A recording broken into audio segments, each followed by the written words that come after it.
Forgot how much it sucks to clean out a tank, so especially in the winter. So there's the gas tank, and I've got this Folgers can, and I just have a bunch of nuts and stuff, or bolts. Half of them go in there, and then the big key is phosphoric acid, which is like 401, like bathroom cleaner. So right there, acid bowl cleaner. And some shaking, some vigorous shaking. So we'll see how it goes. So I've already cleaned it out a bunch of times. You can see the little scum, keep it kind of clean, but good exercise.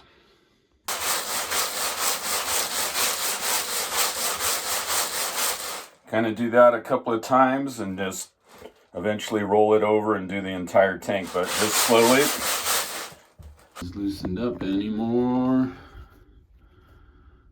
and you can't tell, so we'll see what happens with this. And this is getting those screws out of the tank.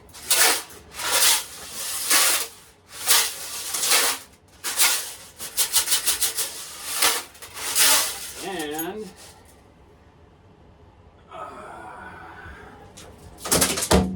right here, handy dandy magnet, but sometimes it's hard to get these. So gotta just keep doing this and then do the magnet later. This is my other magnet, so I can put it up here a little bit and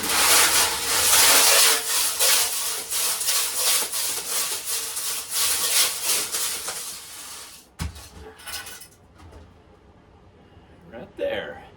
Magnet is your friend, and I already bent it, so luckily these things are cheap.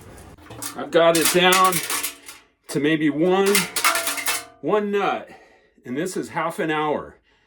This is half an hour trying to get this thing out. Yes! Yes! Yes! And here's the aftermath. So here's two indispensable things, actually, to put in any bathroom, is these. I never want anything to go down my plumbing, so that catches all the debris. And this is also when you shower hair, and then a squeegee, because then when you're showering, you can always clean it with the squeegee, or you can just use it for this. So I cleaned it out, and that was with bathroom cleaner with the phosphoric acid. And then the last hit I do is caustic soda. So this is lye. This is hardcore stuff that will burn you. That's just the worst, but it'll get the rest of the tank as clean as I can. And then this tank doesn't need to be lined, so saving myself about, I don't know, 100, 150 bucks. But this whole process takes hours. We're talking at least 4 to 5 hours to do a tank, to clean. And this would be just to prep the tank. This is what I would be doing also if I was gonna be sealing it. But this tank is pretty clean, and just trying to really get it clean. So caustic soda, here we come. Doesn't need a lot. And actually, that's a lot. So, and can you hear it? Yeah. I can hear it foaming in there. Holy moly, yeah. So then pour some water down this, and gonna fill it up with some more water right there. Every few seconds it'll make a noise.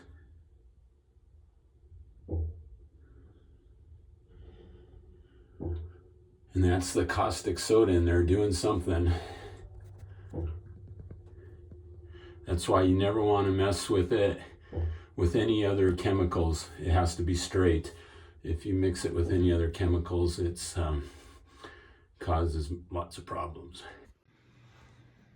So I got this new gadget. It was supposed to blow snow off of like windshields and stuff, but it doesn't work for that. But what it works for is blowing water especially after you clean something and you don't have air, like inside the house, you don't have a air compressor. So if you do 100%, you can see